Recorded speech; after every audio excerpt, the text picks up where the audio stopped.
Assalomu alaykum to'rdoshlar. Bugun biz yana davomli qolamiz shu uyg'urcha xatlik film tarjima qilishningki 3-bosqichi, ya'ni shu xat hujjati manbasi, xat hujjati shakli, andan uyg'urcha xatlik filmningki shu tinish belgilamasi, andan tarjima qilgan xatlik filmdagi xatlarni shu o'tmish korrektor orqali ba'zi imlo xatoliklarini tuzashtirish, andan bir qisqagina 10 xatlik shu uyg'urcha xatlik filmdan birini yezqini tarjima qilib chiqish. Oldi bilan biz shu xat hujjati manbasi tunishtirib bersak, birinchi bo'lib men yana tavsiya qilganim shu Yingshidan tushiramiz.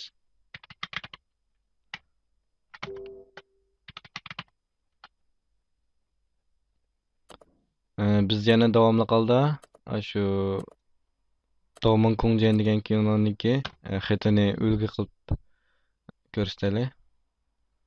Buningda biz siz boyaga izlamoqchi bo'lgan filmni bassiz. Biz deb o'tgandek amal bor ingliz izdan.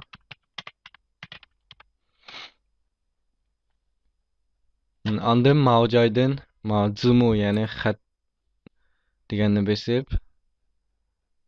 ma'ni ochamiz. Ma'lani besib tushirsak bo'ldi.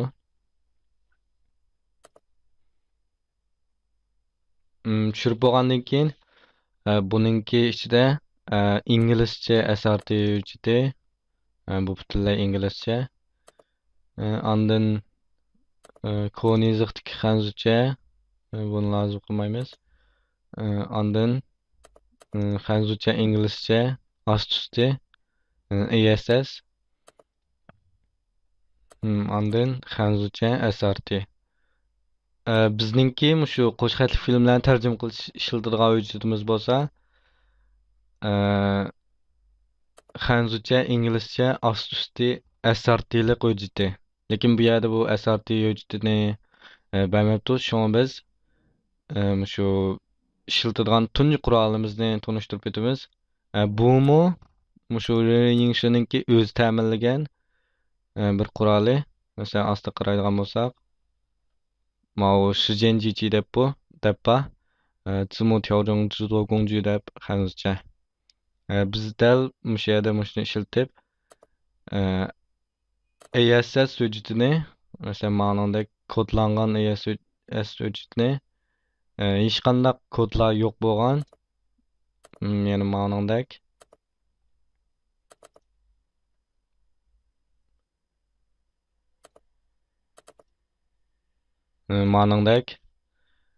xanzucha ustida, inglizcha ostida SRT hujjatiga aylantiramiz. Bu qurolni nereden tushiramiz deganda, tushirishda birinchi bo'lib shu grafikimizda ta'minlagan adresning eng boshida shu darslikda barliq ishlatadigan detallarni tushirish adresi ta'minlandi. Siz ash yerdan tushirib olsangiz bo'ldi. Bu detalning ismi bo'lsa TIMEM deydi. Time Machine, yani inglizcha shijenjichi degan detal. Shuni ochamiz.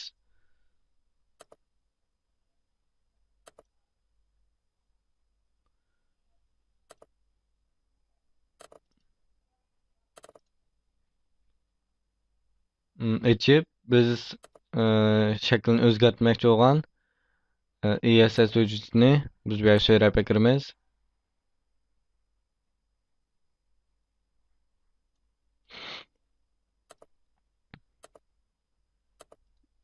Andın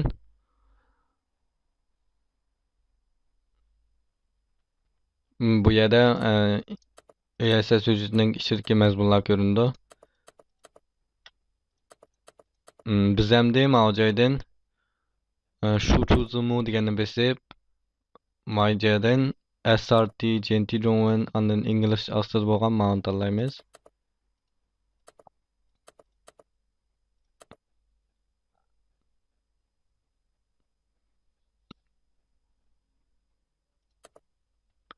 Diqqat qiladigan bir joy borki, siz shu har bir tanlashning oldiga kelganda o'ng tarafda Unicode deb bir xat chiqadi. Siz cho'qim shularni tanlaytishingiz kerak. Chunki biz Uyg'urcha xatlik film tarjima qilganda Uyg'urchadagi ishlatgan barliq harflar shu Unicode o'lchimida bo'ldi. Hargizmi hanuzcha askma deydi, u emas. Mana joyini tanlab qo'yib, mana besib, andin chiqarmoqchi bo'lgan joyini tanlab, cho'dingni bossak, ekranga Unicode'liq SRT o'chdi paydo bo'ldi. Shu Daumen Kunjeniki. Endi biz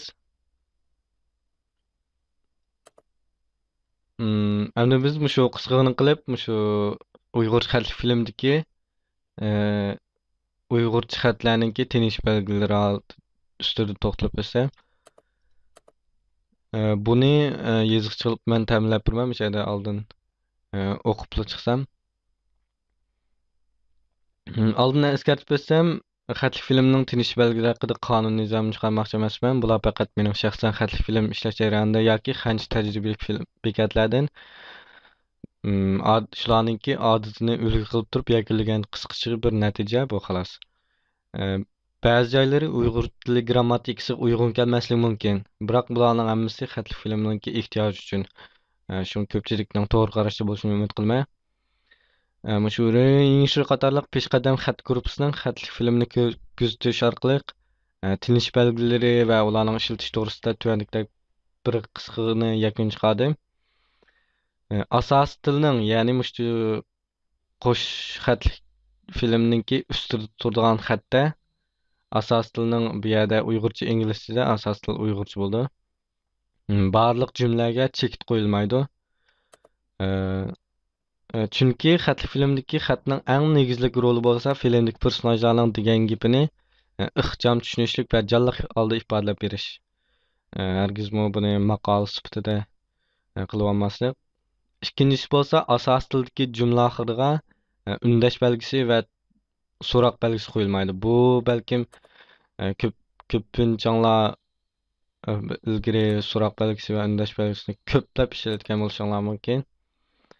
Bu yerda men tarjima qilgan har qanday filmda yoki Yingshinanki har qanday filmning asos tilida so'roq belgisi va undash belgisi qo'yilmaydi. Chunki undashninki albatta roli hammamizga ayon, ya'ni kuchli aytilgan so'zlar, ochiqlangan so'zlar degandek. Biroq boya aytilgandek xatlik filmning xatini hargizmi maqolada yozgandek yozish bo'lmaydi. Chunki xatlik filmda xatning ko'radigan bo'shliq cheklik. Ko'rinish vaqti qisqa. Shunga cho'qim eng ixcham, eng tushunishlik va eng jonliq holda yozish hammadan muhim. Filmni anglash va ko'rish tuyg'usiga qattiq ahamiyat berilgan narsa. Shunga siz o'zingiz ko'rgan, ko'rinish va anglagan ovozingiz orqali aytilgan so'zlarning so'roq ma'nosida aytilganligi yoki kuchab aytilganligini tabiiy ayirib chiqara olasiz. Shunga bu yerda undash belgisi va so'roq belgisini jumla oxiriga zo'rlab qo'yishning hech qanday ahamiyati yo'q. Aksicha sizning film xatini ko'rishingizga to'sqinlik bo'ldi. Uchinchisi bo'lsa, asos tilda ishlatiladigan birdan-bir ishlatiladigan shu uchla tinish belgisi bor, ya'ni ko'pchekit, siziqcha va qo'sh tirnoq. Masalan, ko'pchekit nada ishlatadi deganda shu duduqlangan yoki keynida nurg'un o'y fikrlarni ifodalaydigan ba'zi bir jumlalar ishlatildi.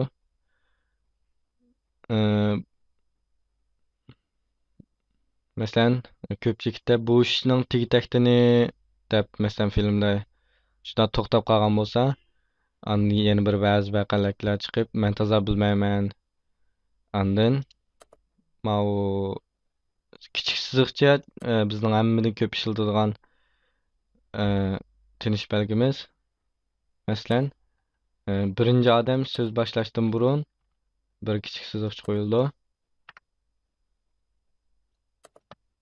Masalan, birinchi odam bu yoqqa kel desa, birinchi odam bu yoqqa kel tez degan bo'lsa, ikkinchi odam shu vaqtning o'zida, ya'ni mush xat birli ekranda ko'ringan chog'da ikki odam gap qilgan bo'lsa, birinchi odamninki va ikkinchi odamninki gap qilgan so'zning oldiga cho'qim mush kichik siziqcha qo'yildi. Andin uchinchisi bo'lsa, qo'shtirnoq, ya'ni shu kitob, andın ba'zi bir tema degandeklar qo'yilgan, masalan, mana bu kelgusi nomli kitob degandek. Buningki yozuvchi hujjatini men ostida ta'minlayman. Tinish belgilari to'g'risida shunchalik to'xtalsam, endi biz shu qisqacha bir 10 xatlik xanzuzcha inglizchani uyg'urchaga tarjima qilib baksak, bu yerda men ta'minlagan shu Lian Shijoyening ichiga qarsanglar birisi bor. Shuningdagi asartini biz tarjima qilmoqchi hozir.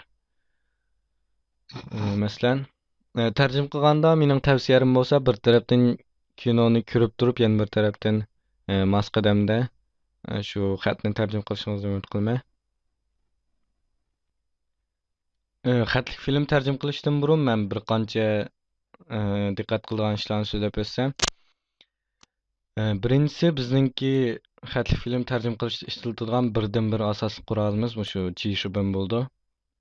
Buningdan boshqani ishlatishingizni hargiz tavsiya qilmayman. Chunki buningda ba'zi bir sisteminingki muqarrar bir masalalar bor, masalan shu Unicode, o'ngdan so'lga yozish degandek. Endi biz shu tarjima qilishda ba'zi ko'p uchraydigan diqqat qiladigan ishlarni so'zlab o'tsam, biz boy degandek biz xatlik filmda ko'p ishlatadigan tinish belgilaridan siziqcha, ko'p cheket, ondan qo'shtirnoq. Qo'shtirnoqni qaysi knopkada chiqarsiz desa, knopka taxtangizdagi P harfininki o'ng tarafidagi ikki tırnaqchini shiftni bosib turib bassangiz chiqadi. Masalan biz hozir yozib boqaylik.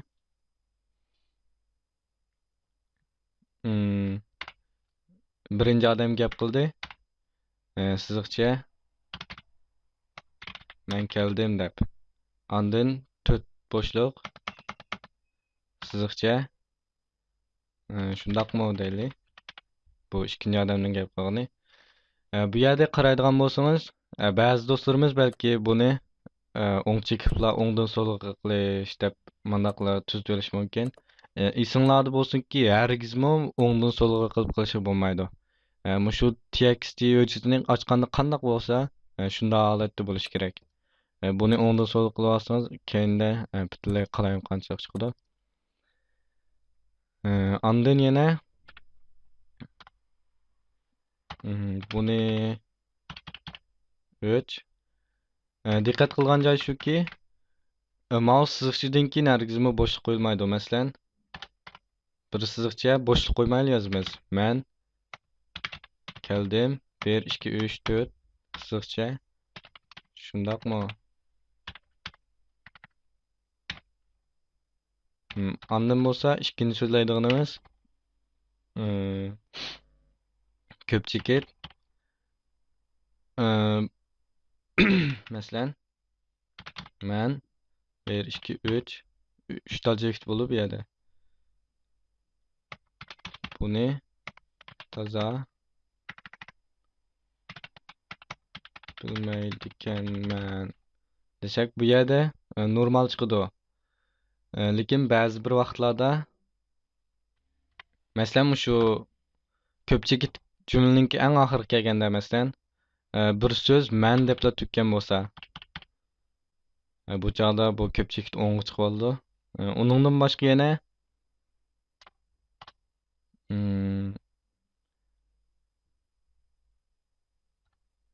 ism marsiga ingliz so'zlar qaytilganda masalan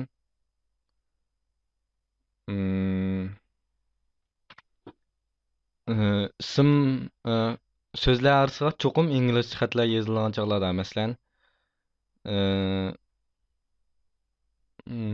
men Adidas markalik oyoq setib oldim desak, bu chog'da buni qalayim qanchalik chiqadi. Andin yana bir ta'kidlab o'tsam, shu xat orasidagi barliq ingliz ismlar chuqur uyg'urcha yozildi.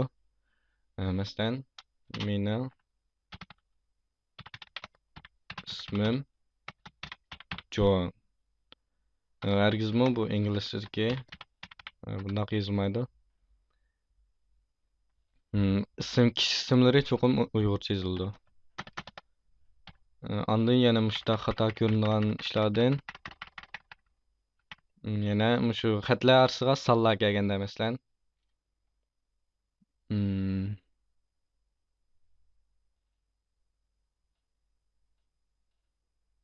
mening karta nomerim 123 deb qilsak,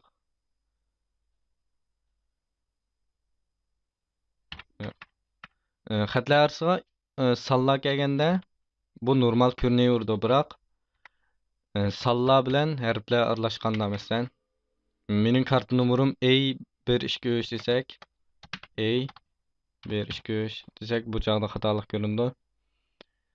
Bularning hammani qanday o'ngshaymiz deganda, undan boshqa yana tirnoq bor ekan. Tirnoq.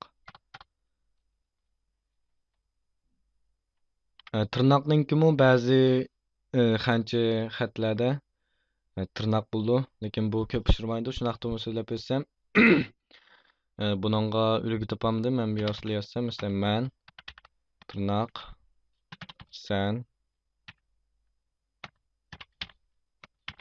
Bu yerda tirnoq normal ko'ringan, lekin tirnoqning ichiga ingliz xatlarni yozganda, masalan,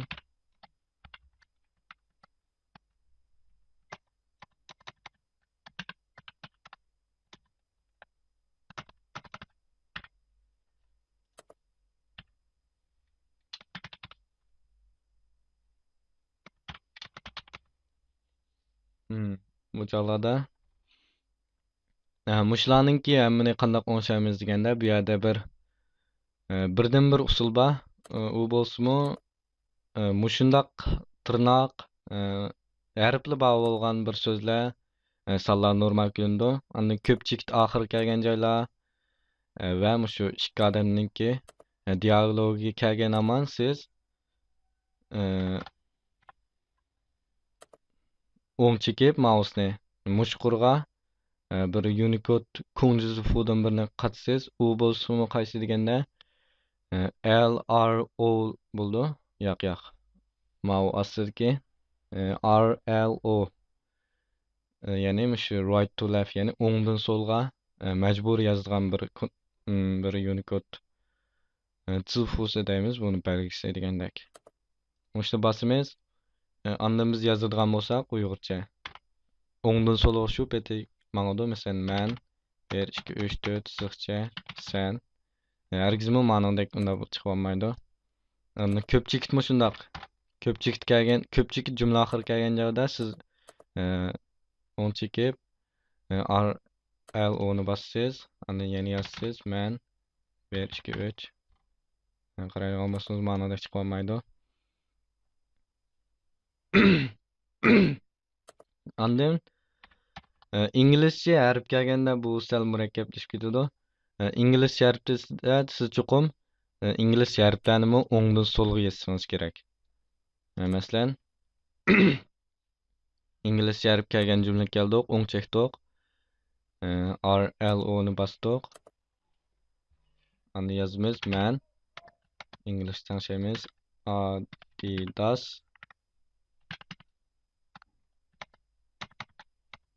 markalik deb keyin yozgan bo'lsak, qaraydigan bo'lsangiz, bu joydagi Adidas xati butunlay o'ngdan so'lga, ya'ni CADA mandaq chiqdi. Chunki biz bayqagan ishninki, masalan, biz bayqagan RLO bo'lsa, mushqurdagi barliq harflarni majburiy o'ngdan so'lga yozadigan bir buyruq desak bo'ldi. Shunga biz inglizcha bar holatda inglizchaga uchraganda biz inglizdan chuqum ta'tirsiz yozamiz. Yani o'ngdan so'lga. Masalan, buni kirgizdik.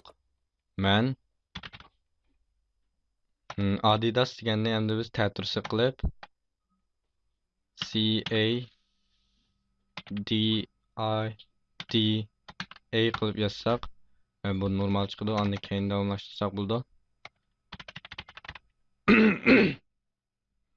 Bu bo'lsa shu birdan bir shu tinish belgilarining shu odamni avar qilgan ishlarini hal qiladigan birdan bir usul. Buni shu tarjima qilganda nihoyat ko'p uchratasiz. Biz endi rasmiy tarjimani qilishni boshlasak, bu tarjimada biz Lin Shizuo'ning ichidagi SRT hujjatidan boshlab tarjima qilamiz. Tarjima qilganda meningki tavsiya qilganim bo'lsa, tarjima qilgan SRT hujjatini ochsangiz, agar SRT bo'lmasa, biz oldin qitim so'zlab o'tdik, ESS ni qanday qilib SRT ga o'zgartirishni. Ondan yangi bir TXT hujjat ochsangiz, tarjima qilmoqchi bo'lgan xatlarni o'sha bir-birlab yozamiz, bo'shliq qo'yib. Masalan, 1 2 3 4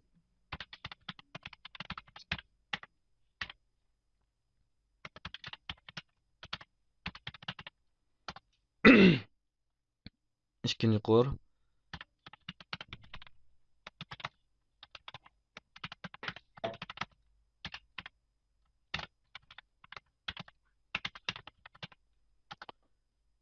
ondan uchinchi qor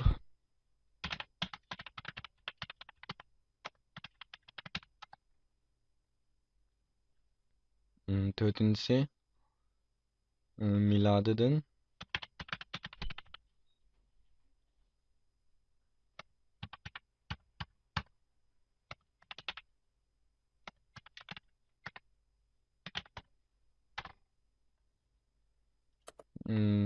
beshinchisi bu yerda vaqtni o'tish uchun qolgan qilolmay xohlagancha uyg'ur xatlar bilan to'ldirsam, masalan shunaqa qilib tarjima qilib qo'yay.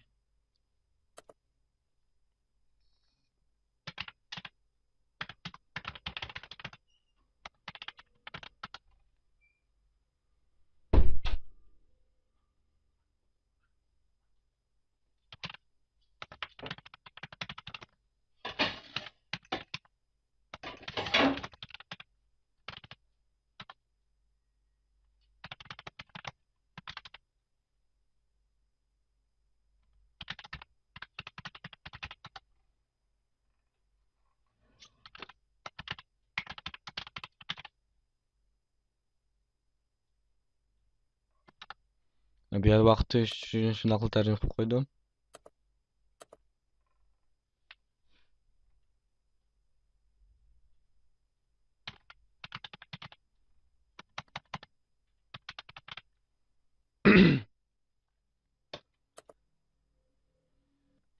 Odatdagi filmlarni tarjima qilishningki bosqichi mo'mishtoq.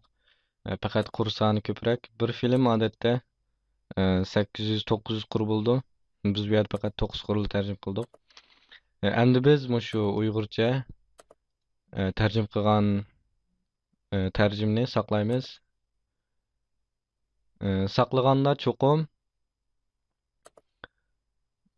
uyg'urcha xatli film cho'qim mavjudga bema'ni Unicode qakiling hargizmi UTF-8 emas, Unicode bo'ldi.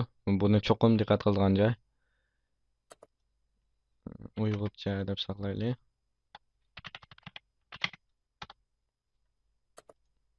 Saqladik.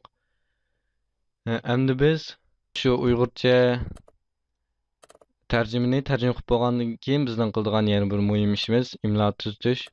Bu yerda men ta'minlagan shu o'tmish korrektorni ishlatib tuzitamiz. Buni ochdik. Hujjat deganni besib echish. Mana bu joydan uyg'urcha xatli film Shizuo'ya mana ochamiz.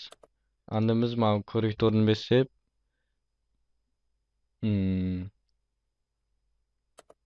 yoki F7 knopkasini bassak, bu bizga yoki korrektor, avtomatik tekshirish, hamma deganni bosamiz. Qaraydigan bo'lsak, gumonli so'zlarni ko'rish deganni bosamiz. Bu yerda biz bevosita F7 ni bassak, bizga shu xato xatlarni ko'rsatib beradi. Masalan, yer shari insonlarning kelish deb to'q, bu yerda kelishgan to'q, qo'sh chekib almashtirdik. O'xshashib ketamiz deganni o'xshashib qo'sh chekimiz. Mehribonlikqa, mehribonlik. Ani ma'lum besib biz mehribonlik milodidan burun ma'lum. İnsanlar insanlarni deb to'q, insonlarni ilgari oxirlashdi. Masalan, ma'lum mehribonlikqa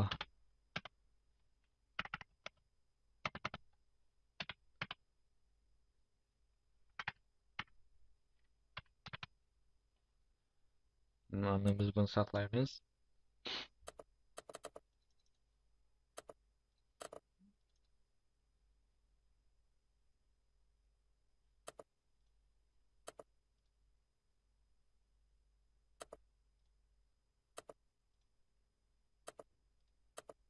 txt uyg'urcha mana shu ustiga saqlasak bo'ldi.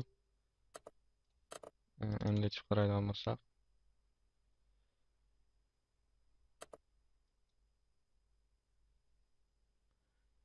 saqlaganda biz shu imlo tutib bo'lgandan keyin biz bevosita o'ng chekib ko'chirib mana shu ustiga kirib choplasak bo'ldi. Chunki o'tmish korrektorning o'ziga saqlaganda u avtomatik holda bu qurlarni yo'q qilib ekan. Saqlaymiz. Endi yana bir ta'kidlab ko'rsam, shu txt ni saqlaganda uyg'urcha txt ni cho'qim Unicode holatida bo'ldi. Uyg'urcha bo'ldi.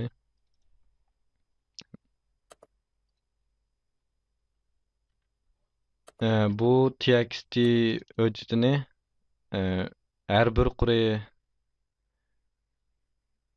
o'lchamlik bo'lgan bir SRT hujjatiga aylantiramiz. Buningda yana biz shu JNGT degan detalni ishlatamiz. Buni ochgandan keyin mayada to'g'ri webin deb bor, ya'ni txt hujjat ekranga bo'lgan. Shuningdan biz uyg'urcha degan boy tarjima qilganni ochamiz. Ondan mavjoy qaraydigan bo'lsangiz, birinchisi bo'lsa har bir qurni bir vaqt o'qib qilish. Ondan ikkinchisi bo'lsa har bir bo'shliqni bir vaqt o'qib qilish. Bizning qilganimiz o'sha har bir qurni bir vaqt o'qib qilish. Shuni akrimiz. Qaraydigan bo'lsak, bularning hammasi bir qurlar bo'ldi. Endi biz buni mavjoydan link survey qilib, Unicode qilib, buni bir SRT hujjati qilamiz.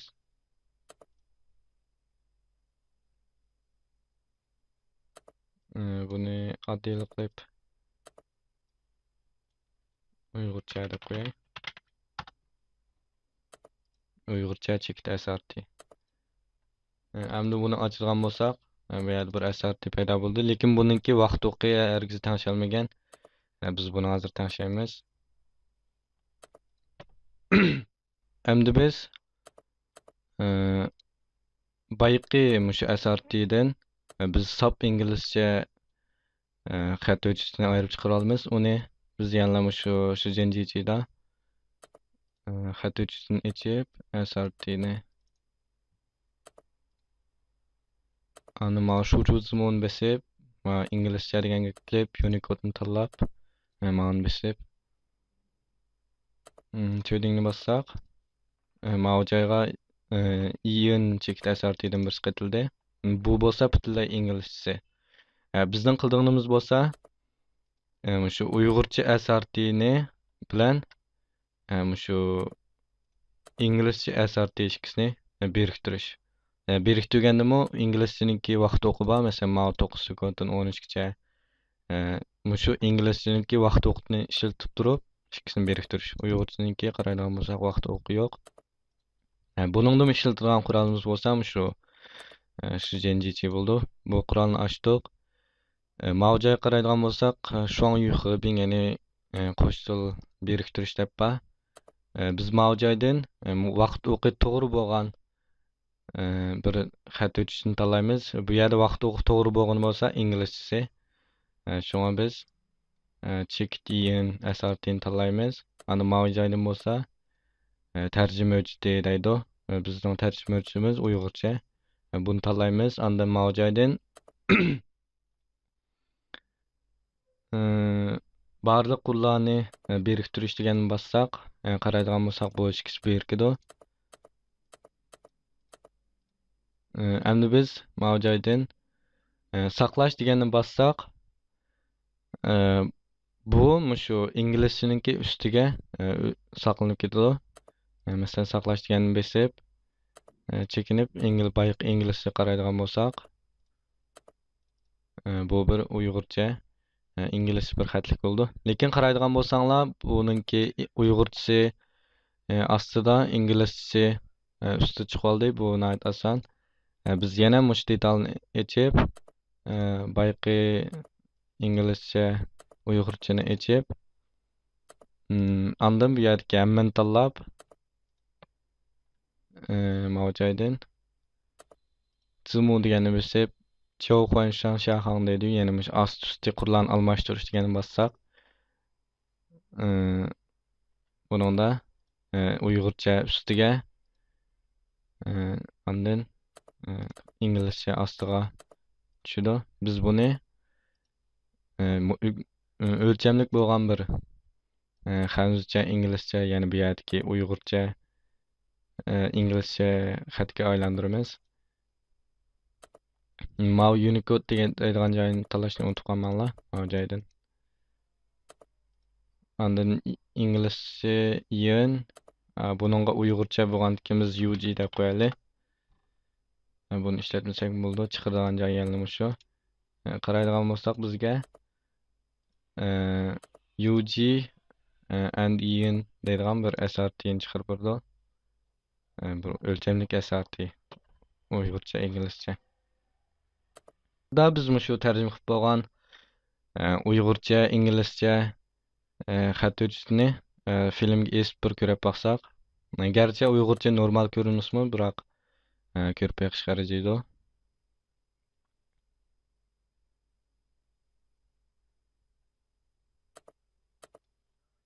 Biz mana joydan UGEN degan asartini kiramiz.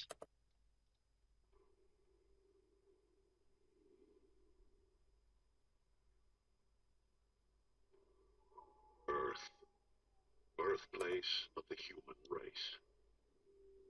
A species much like our own. Qaraydigan bo'lsangiz, bu Uyg'urcha xatlar normal emas. Yana bu unumlar biz erishmoqchi bo'lgan unumlar emas.